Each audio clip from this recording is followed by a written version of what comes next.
Então, pessoal, na aula de hoje a gente vai começar a entender o que que é a resposta em frequência, mas falando sobre, de fato, o que ela é, né? A gente tem uma experiência aqui na bancada para explicar também, e falando um pouquinho sobre funções de transferência, não com a profundidade que a gente vai falar, ou que a gente já falou em outras disciplinas, mas mais para nos auxiliar aí no entendimento do que, para, de fato, compreender o que é uma função de transferência, tá?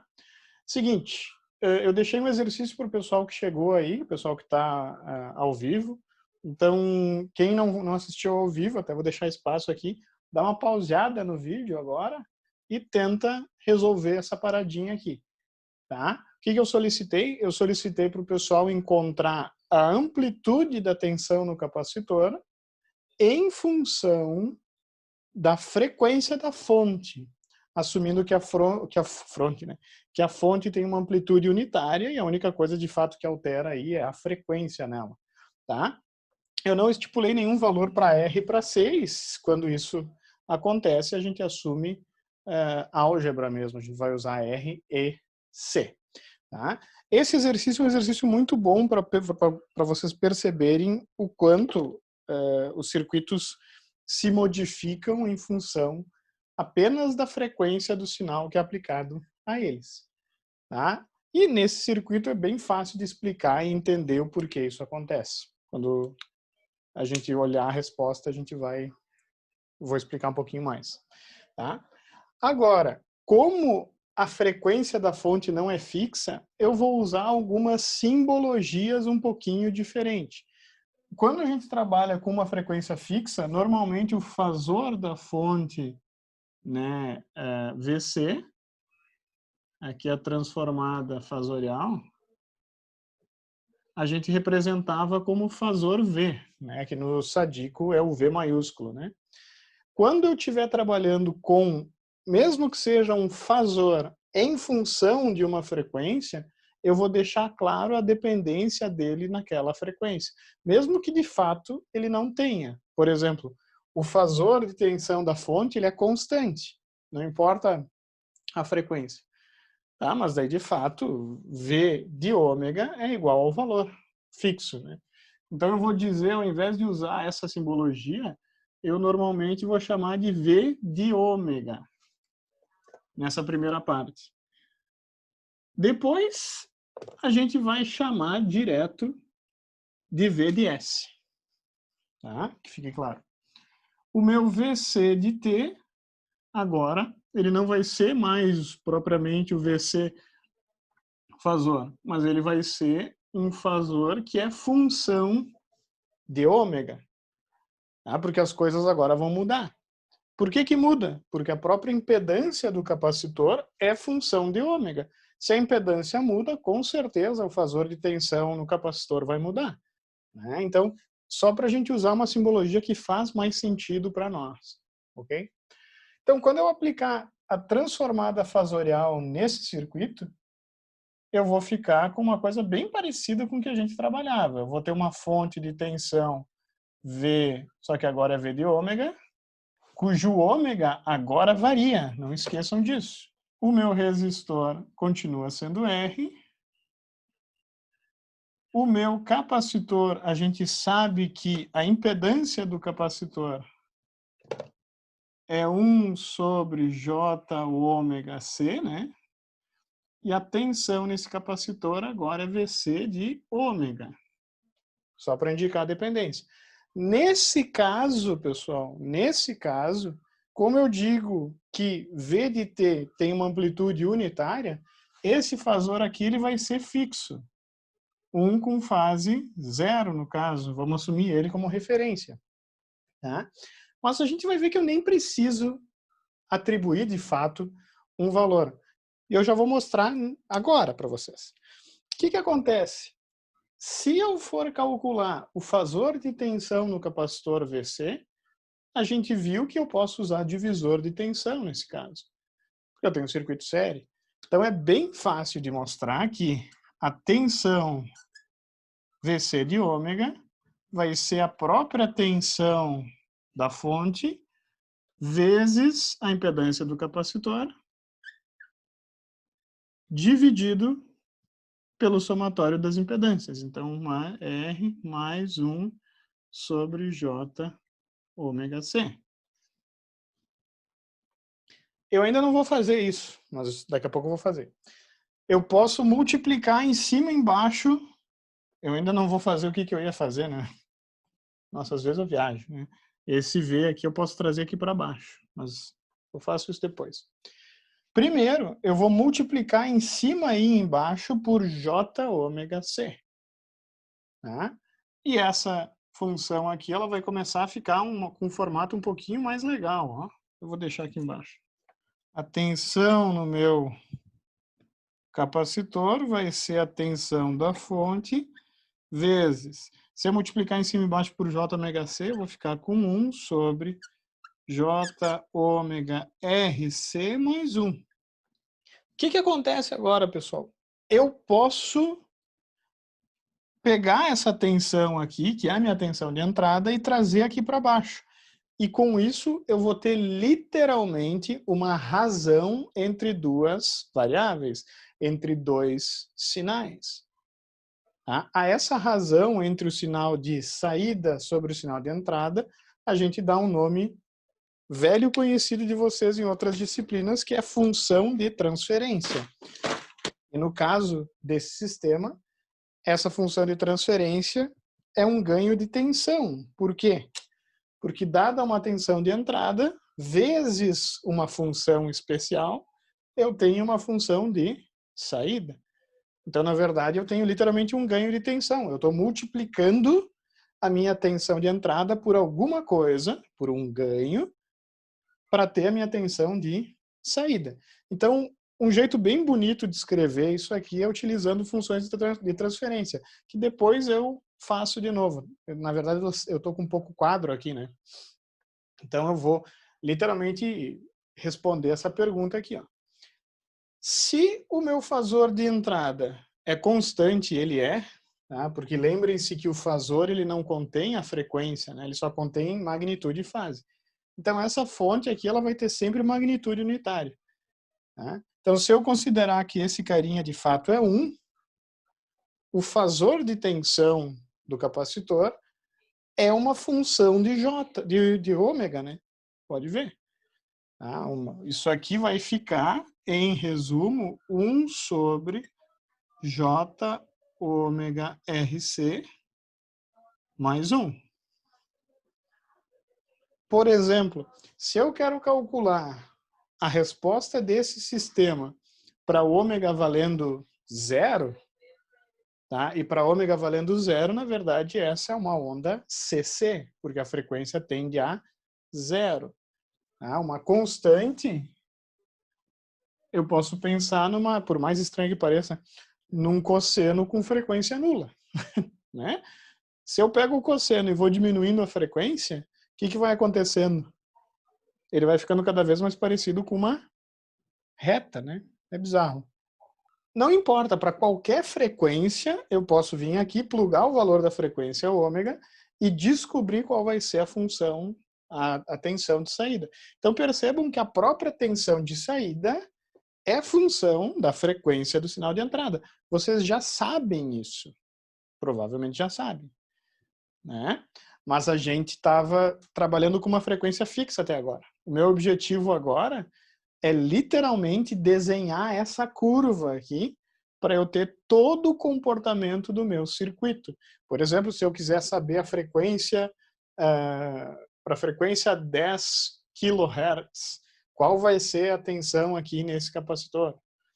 Ou melhor, eu posso agora projetar esse circuito para que em uma determinada frequência eu tenha um ganho específico de tensão aqui.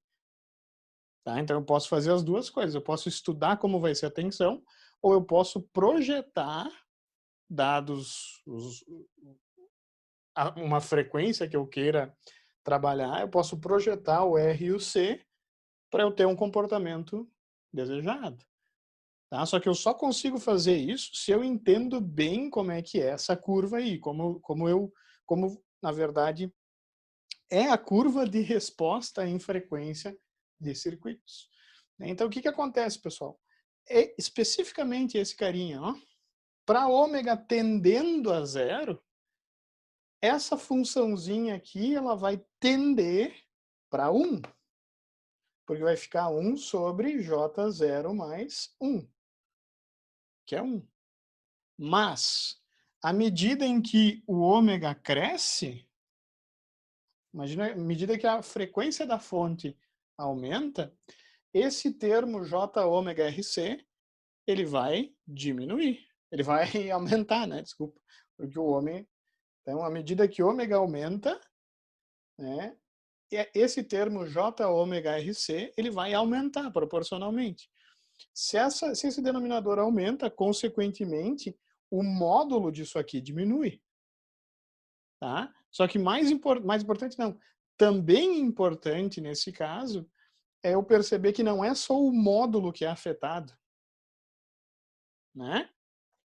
Para ômega tendendo a zero, eu sei que a tensão no capacitor vai tender para 1.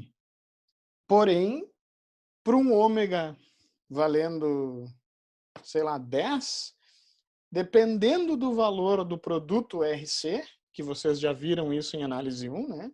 Dependendo da relação entre resistência e capacitância, eu vou ter um valor aqui que pode não ser desprezível, que pode competir com esse 1 aqui, digamos assim. Se esse valorzinho aqui for pequenininho, né, isso aqui vai continuar valendo. Porém, se esse carinha aqui ele começa a ficar perto do 1, por exemplo, o próprio valor, né, J, eu vou ter uma tensão no capacitor que é menor do que 1 e vai ter uma fase também por causa do J, né? Óbvio. É só imaginar uma situação. Se eu tenho essa função aqui, J mais 1, o módulo desse valor aqui é 1 sobre raiz de 2. Pode calcular aí na casa de vocês. Né? E a fase desse carinha é menos 45 graus. Significa que, dado uma mudança em ômega, eu tenho uma mudança em magnitude e em fase. A gente sabe disso, né? Porque o capacitor, a relação tensão-corrente dele é 90 graus. Mas aí que tá. De acordo com o produto RC, essa característica aqui, ela vai acontecer antes ou depois. E isso tem literalmente a ver com o tempo em que o capacitor leva para carregar, que está intimamente ligado à constante de tempo de carga desse capacitor, né? Imaginem comigo, se a frequência aqui for bem lenta, o capacitor tem tempo de se carregar e acompanhar a tensão de entrada. Eu quase não vou notar a diferença. Agora, na medida que a tensão aqui aumenta, a frequência aumenta, a frequência da corrente também aumenta, né? Significa que eu vou dar menos tempo para o capacitor carregar. Tá? E ele não vai acabar alcançando, digamos assim, a tensão da fonte. Então, ele começa a ter uma tensão cada vez menor. Isso pensando literalmente que o capacitor integra a corrente, né? A integral da corrente é a tensão. Então, como o capacitor demora, né, para carregar um certo tempo dado pela constante de tempo, às vezes eu não dou tempo suficiente para ele carregar, então a tensão aqui ela vai ser cada vez menor quanto maior for a frequência. Eu posso pensar também meio que matematicamente. Tá? Se eu trabalho com uma frequência elevada, a impedância do capacitor vai diminuir. E se a impedância do capacitor diminui, consequentemente a tensão VC vai ser menor. Então perceberam como de um lado eu penso literalmente na característica física de carga do capacitor, né? Só que a gente aprendeu as ferramentas lá, as transformadas fasoriais, que me faz encarar esse problema também como um problema puramente matemático com números complexos, né? Frequência aumenta, né? Essa impedância aqui ela vai diminuir, porque é 1 sobre J ômega C. Se a impedância diminui aqui, o divisor vai ser menor a tensão aqui, deu uma bola. Tá? Mas o que vocês têm que perceber é que o meu circuito ele é mutável de acordo com a frequência. Pelo menos esse aqui. Existem circuitos que não mudam com a frequência. Tá? Por exemplo, um divisor resistivo. Se eu tenho um divisor resistivo, nem apareceu, desculpa, né? Mas é um divisor de resistivo aqui. O divisor resistivo é uma constante, né? Vai ser R2 dividido por 1 mais R1 mais R2. Tá? Então, não vai ser função da frequência. Porém, se eu tenho indutores e capacitores no meu circuito, eu vou ter alteração, muito provavelmente, na característica de transferência, entrada e saída do sistema, do circuito, no caso, em função da frequência. E no caso desse circuito específico, ele implementa o que a gente chama de filtro passa-baixa.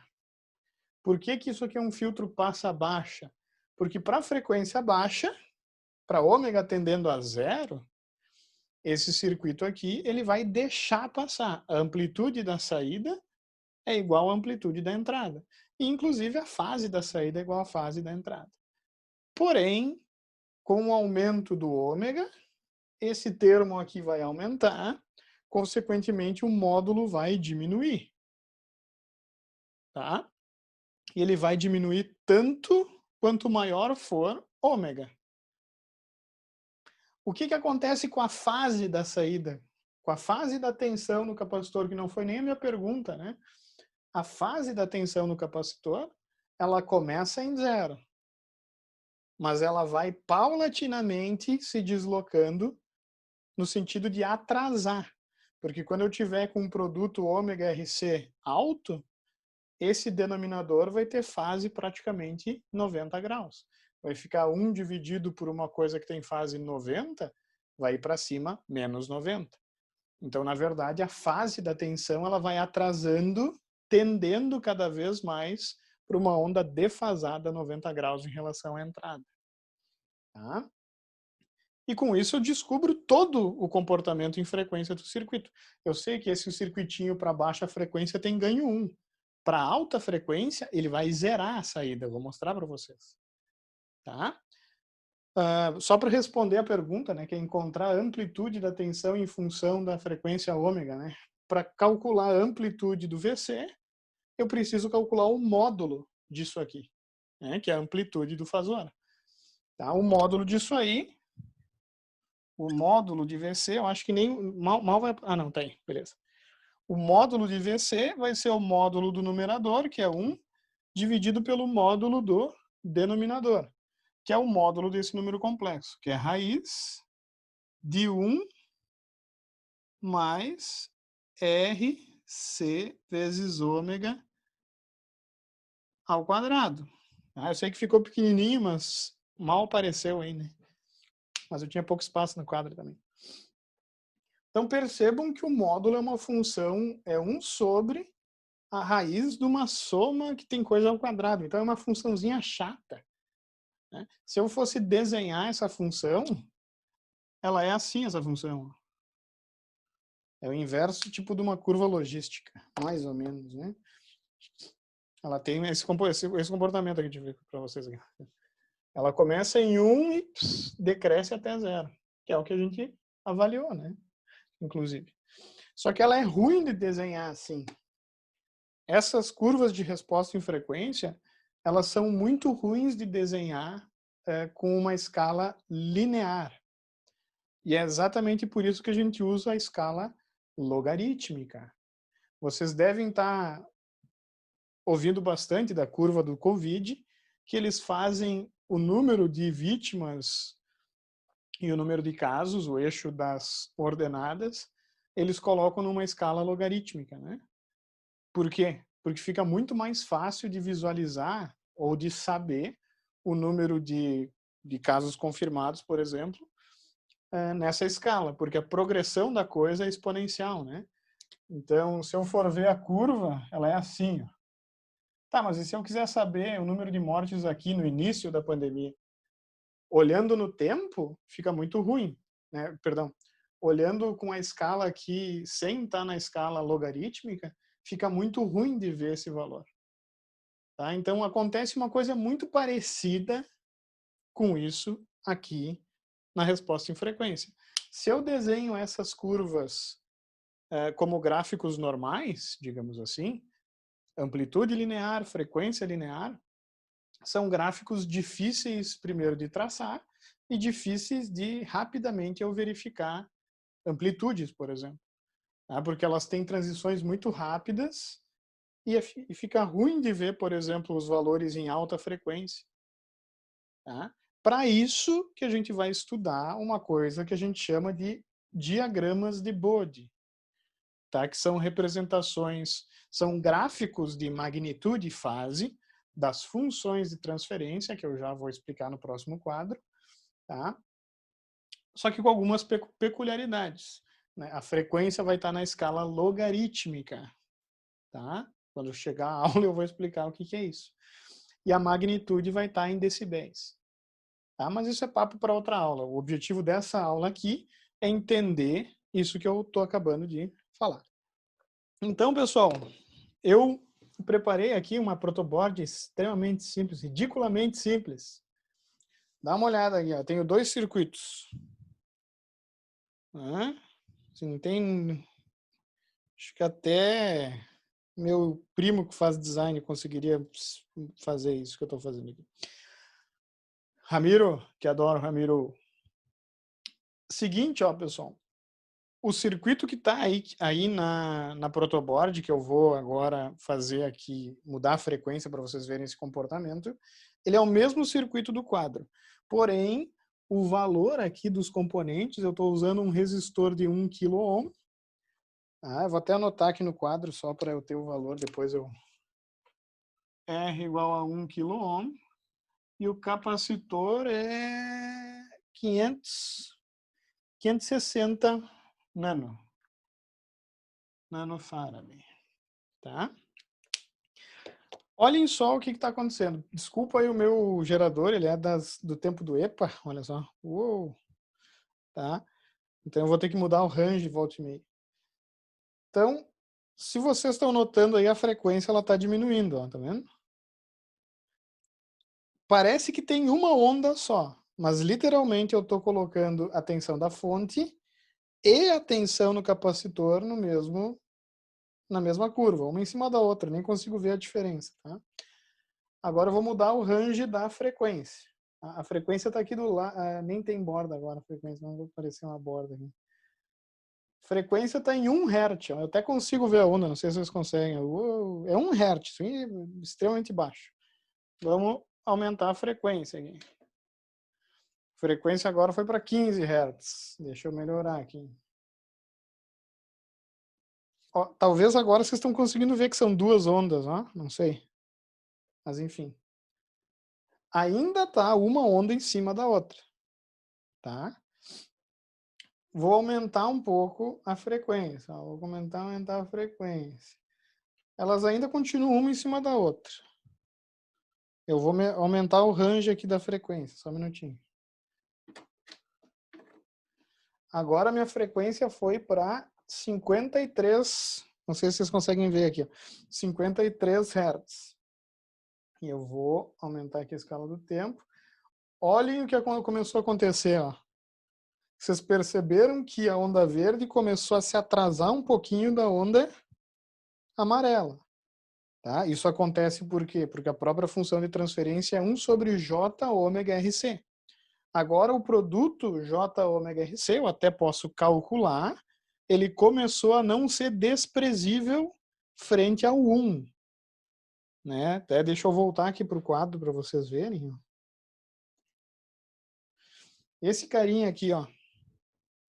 Quando ele é muito menor do que o 1, isso vai acontecer quando o ômega é baixo.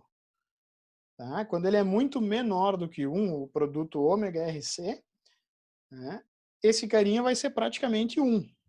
Porém, vai chegar a uma determinada frequência, que a gente daqui a pouco está chegando nela, em que esse produto ômega RC ele vai ser, por exemplo, 0,1, 0,2, 0,3, ele vai aumentando, perceberam? Quando ele chega nessas cercanias aí, a fase começa a atrasar. Eu começo a ver a fase. Porque a fase aqui, que era, por exemplo, 0,5 graus, 1 grau, agora começa a estar com 5 graus, 10 graus e assim por diante. Tá? Então, na verdade, o produto RC vai me dizer qual é a frequência em que esse produto ômega RC vai ser próximo a 1. Perfeito? Porque quando ele estiver perto de 1, é que esse circuito ele vai começar a mudar a característica de resposta em frequência dele. Tem tudo a ver, obviamente, com o tempo de carga do capacitor. Quanto maior o capacitor, né, mais tempo eu vou levar para carregar. Perceberam? Né? Então, se eu tiver um produto RC grande, eu vou precisar de uma frequência mais baixa, né, para isso aqui ser próximo a 1. Compreenderam? Estão começando a entender? Vamos voltar aqui. Eu vou aumentar a frequência. Percebam que vocês estão começando a ver agora uma diferença de amplitude. Agora está bem claro, né? Que a amplitude está diminuindo enquanto a fase está cada vez atrasando mais. Ó. Vou diminuir um pouquinho a frequência de novo. Eu vou tentar mexer no range aqui. Ó. Eu estou em que frequência? 114, né? 114 Hz. Se eu aumento a frequência, agora claramente a amplitude começou a diminuir muito, ó, da saída. E olha a fase, o que está acontecendo. A fase está tendendo a ficar 90 graus atrasada. Perceberam? Ó.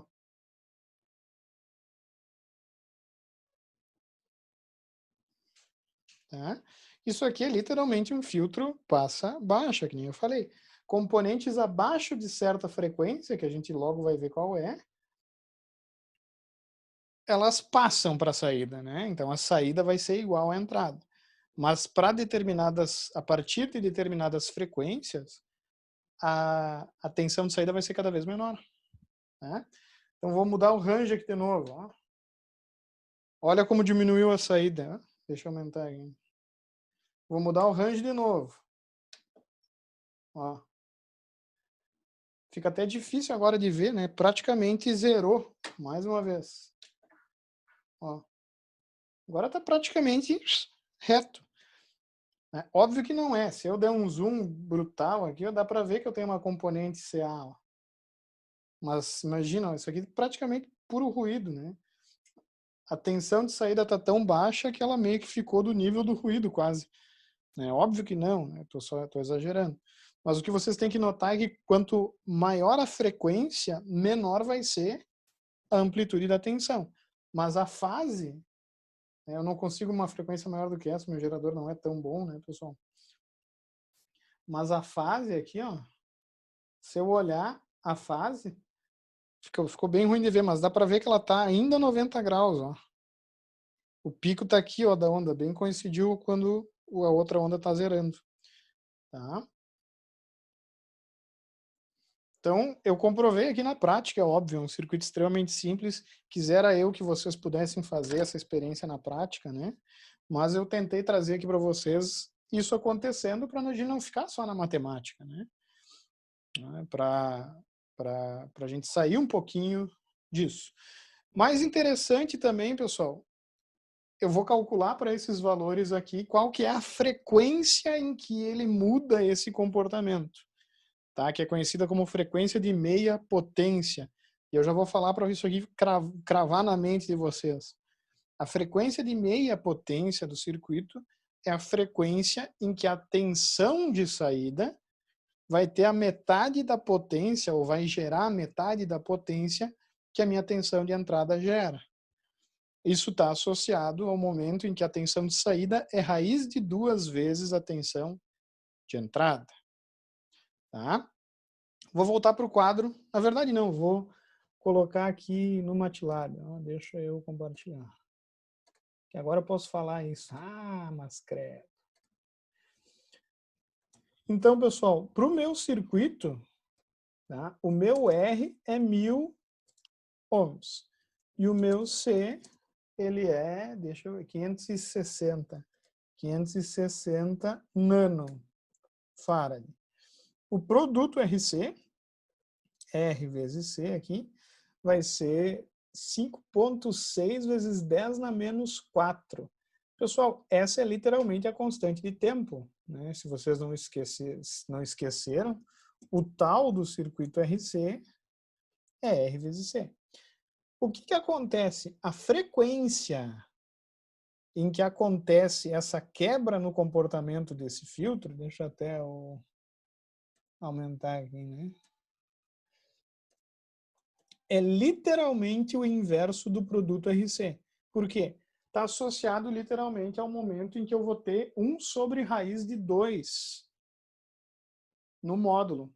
Que nem eu falei agora há pouco no exemplo, que eu falei assim, se o produto ômega RC for 1, né? Então, quando que ômega RC vai ser 1? Quando o ômega for 1 sobre RC. Então, 1 sobre RC. Opa. 1 sobre tal, né? Coloquei tal aqui, tal. Então, a frequência em radianos, muito importante, em que eu vou ter uma mudança nesse comportamento, que é literalmente quando a frequência que eu estou aplicando tem a mesma ordem de grandeza que a constante de tempo do sistema, né, que é o inverso da constante de tempo do sistema, não a mesma ordem de grandeza, né, é igual, na real, é 1,78 quiloradianos por segundo.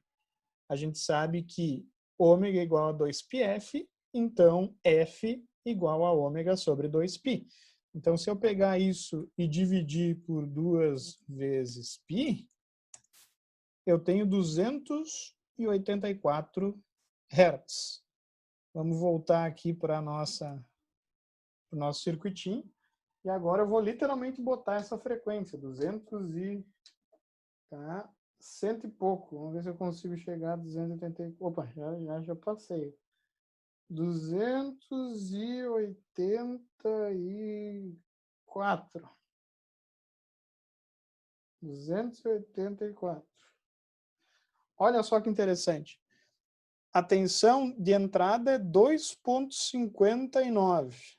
2,59 volts eficazes. A tensão de saída é 1,86. 2,59, 1,86 dividido por 2,59. Eu encontrei 0,71, que é basicamente 1 sobre SQRT, raiz de 2. Né? Então, praticamente na pinha, né? Essa tensão verde, ela é literalmente, ela produz metade da potência, se fosse numa carga resistiva, ó. Essa tensão produz metade da potência do que a tensão, desculpa, amarela. Tá bem difícil de ver qual que é verde e qual que é amarela, né? Vocês conseguem ver? A verde é a menorzinha. Tá? E essa frequência é super importante, tá? Ela é literalmente o inverso da constante de tempo do meu circuito. A constante de tempo me diz o tempo que eu vou carregar, né?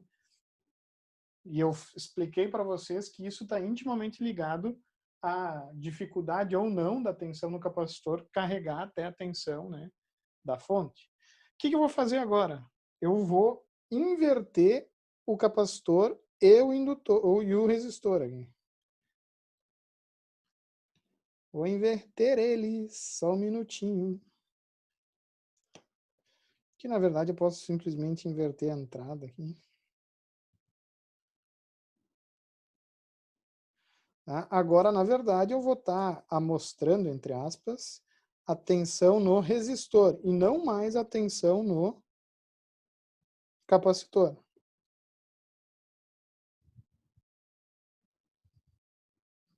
Tá?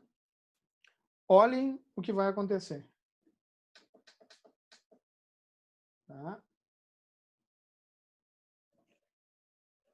Espera aí. Espera aí que a frequência está muito baixa. Agora foi. Esperem um momento. Esperem um momento. Só um minuto. Ali, ó. Caramba, estou com menos de 1 Hz. A tensão de entrada é a amarela e a tensão de saída é a verde. Então, o que está acontecendo? a tensão de saída é 0. Eu vou aumentar a frequência.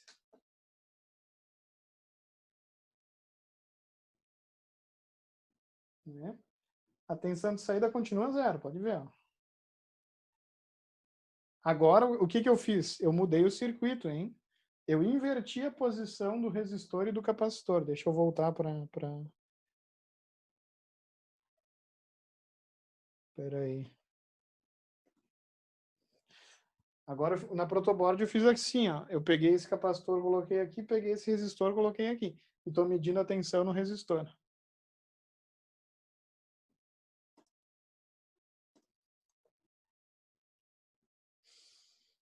Né? Vou mudar a coisa. Olha só o que está acontecendo. Ó. Vou mudar de novo. Ó, a tensão era nula. Agora, tá vendo que ela era 0. Ela está adiantada. Perceberam que ela está adiantada da tensão da fonte? Ó? E quando eu aumento a frequência, ela vai tendendo cada vez mais para o valor da fonte. Ó. Opa. Ó. E agora está praticamente uma em cima da outra. Literalmente o que eu fiz aqui é um filtro passa alta. Esse filtro aqui, ele deixa as altas frequências passar, né? E, na verdade, atenua as baixas frequências.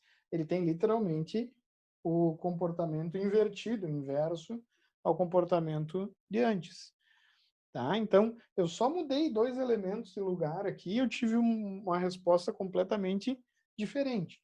Então, é exatamente isso que a gente vai começar a estudar agora, pessoal. A gente vai começar a desenhar as curvas de resposta em frequência, que são gráficos que relacionam amplitude e fase dos circuitos em função da frequência das fontes. Tá? É bem legal e é uma teoria que a gente pode usar não só em circuitos, mas a gente vai também falar sobre isso em controle. O professor Denis vai falar sobre a resposta em frequência de sistemas discretos. Então, a resposta em frequência de sistemas é um conteúdo muito vasto, tá? E muitas disciplinas utilizam, tá? A gente vai usar aqui, óbvio, para estudar a resposta de circuitos, majoritariamente, e principalmente também para ajudar a estudar filtros e o fenômeno da ressonância. Tá? Deixa eu voltar aqui para o meu quadro. Mas antes de começar a falar sobre a resposta em frequência, eu preciso explicar para vocês, ou relembrar vocês, o que é uma função de transferência. Vou registrar o quadro e a gente continua logo mais. Vai ser jogo rápido, tá, pessoal? Esse último quadro aqui é só uma formalidade, porque eu espero que, pelo menos a grande maioria, já tenha visto funções de transferência ou em equações diferenciais, ou em sinais e sistemas, ou em análise de sistemas de controle, ou em DSP, ou em, sei lá, mais aonde, laboratório de controle. Tá? Então, bora lá. Rapidão, ó. Não vou nem explicar o que é. Funções de transferência. Tá? Em circuitos elétricos, né, uma função de transferência, para nós, para simplificar, vai ser a razão entre dois fasores, né, ou seja, tensões ou correntes no domínio da frequência. Tá? Assim como o circuito que a gente acabou de modelar aqui, eu poderia ter encontrado VC sobre V, que é uma função de transferência de ganho de tensão. Então, a função de transferência é literalmente a razão entre um sinal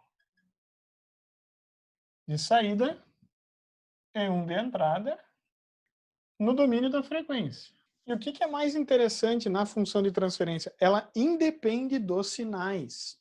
Não importa os sinais. Tá? A função de transferência ela modela o sistema. Tá? Como ela é uma razão entre um sinal de saída e um sinal de entrada, né? Na verdade, eu posso encontrar ela, não importa qual sinal de entrada eu aplicar. Tu pode pegar um sinal, aplicar no sistema e tu vai ter uma saída, e faz a razão. Tá? Então, na verdade, para sistemas lineares, a função de transferência é uma constante, né? Não é uma constante.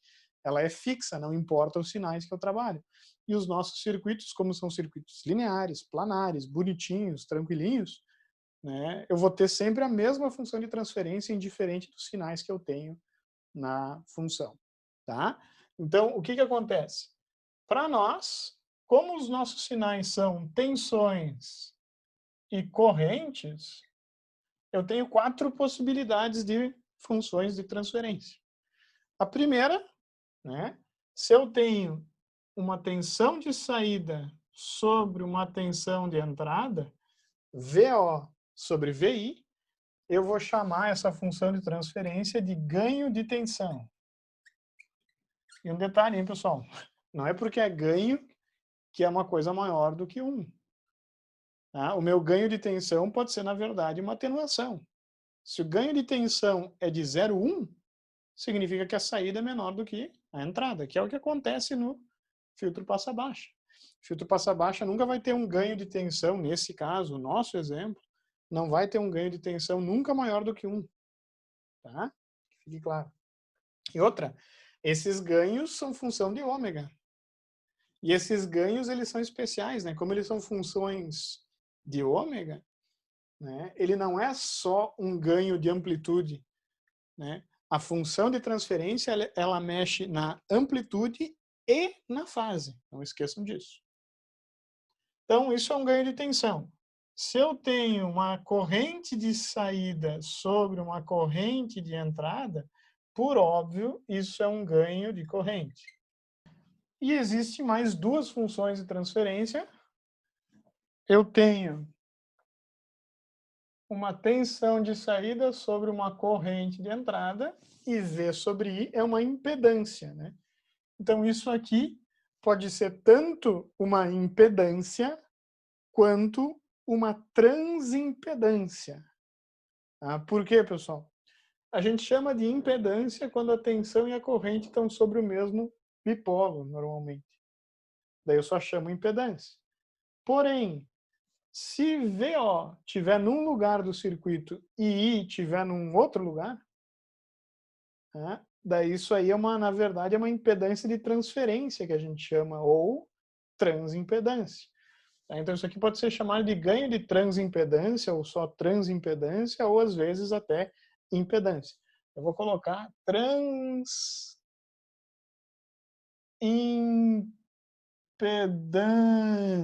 Olha que bonito esse nome, né?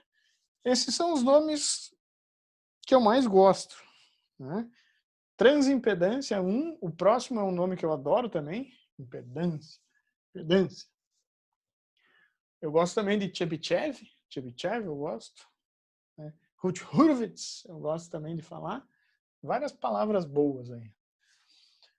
E o último ganho, a última função que eu posso ter aqui em circuitos é uma corrente sobre uma tensão. E, obviamente, se isso aqui é uma impedância de transferência, uma impedância ou uma transimpedância, aqui eu vou ter uma admitância de transferência, uma admitância, que é I sobre V, né? Ou uma transadmitância. Olha que bonita essa palavra. Transadmitância. Transadmitância. Admitância. Transadmitância. Ah, é legal. Não sei se eu escrevi certo todavia. Depois eu procuro, qualquer coisa eu boto um carimbo aqui que está errado. Tá? Transadmitância é bem comum vocês encontrarem em FETs. Né? Vocês já devem ter ouvido falar em transadmitância ou amplificador de transadmitância, mas enfim. O que acontece? A transadmitância é o inverso aqui da transimpedância, né?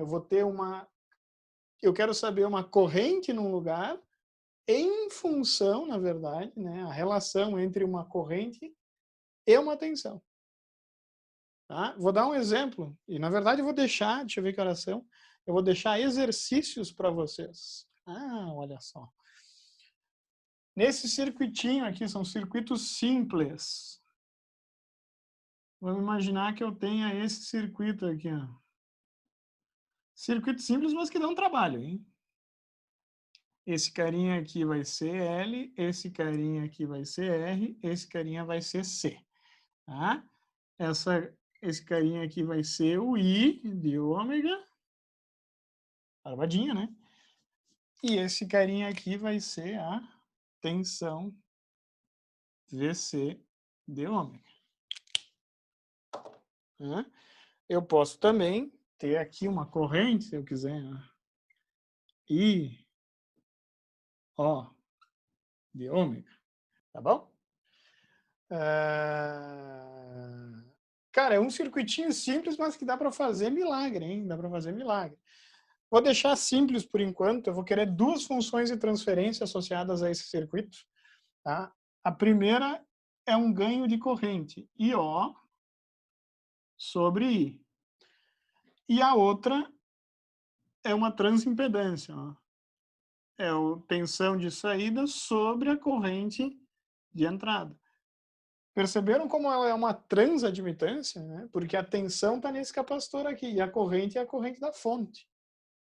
Tá? Se por acaso eu tivesse feito essa tensão sobre essa corrente, eu até poderia chamar com tranquilidade, né, sem, né, muita preocupação, de impedância. Tá? Mas é que a gente normalmente associa a impedância a um bipolo, né? Então, na verdade, a tensão e a corrente tem que estar no mesmo elemento. E não é esse caso. Só para vocês entenderem o porquê do nome impedância de transferência. Né? Então, eu tenho esses dois exercícios, tá? E eu vou até dar uma dica. Dica para facilitar. Eu vou fazer isso, por óbvio, na aula que vem. Tá? Mas a dica que eu dou é fazer J ômega igual a S. Tá? Por quê? Porque simplifica um pouquinho, fica bem mais fácil de resolver. Né? Tu não vai se perder nos J, que é bem fácil se perder no J. E mais, daqui a pouco a gente vai trabalhar com a transformada de Laplace, pessoal. Então a gente vai naturalmente usar o S. Então eu quero que vocês já nesse conteúdo comecem a fazer as funções em S. E daí no final, se vocês desejarem, basta substituir o S de volta por J ômega, né? Então é tipo como se fosse fazer uma transformação de variáveis aqui. Né? Primeiro, por exemplo, né, se eu tenho capacitor é 1 sobre J ômega C, né? Para não ficar trabalhando com unidade imaginária, considera de início que isso aqui é 1 sobre SC. E daí faz tudo com S, e daí lá no final substitui por J ômega S. É uma dica que eu dou que facilita bastante encontrar essas duas funções de transferência. Tá? A partir das próximas aulas, é óbvio que eu vou fazer funções, eu vou resolver esse exercício aqui, mas a gente vai começar a tentar encontrar formas padrão aqui para essas funções de transferência, porque o meu objetivo é desenhar as curvas de resposta em frequência delas, ou seja, fazer o diagrama de Bode. E com isso, eu vou descobrir, nesse circuito, qual que é o comportamento se eu mudo a frequência da fonte de corrente. E lembrem-se que não é que é uma fonte de corrente, pessoal. Vocês não podem imaginar que realmente, eu vou ter uma fonte de corrente. Pensa o seguinte, eu quero estudar como esse circuito se comporta para um sinal CC. Tá, mas e se vier um ruído de alta frequência, como que ele vai se comportar? Tá? Então, na verdade, não é que eu queira trabalhar com fontes variáveis. Não.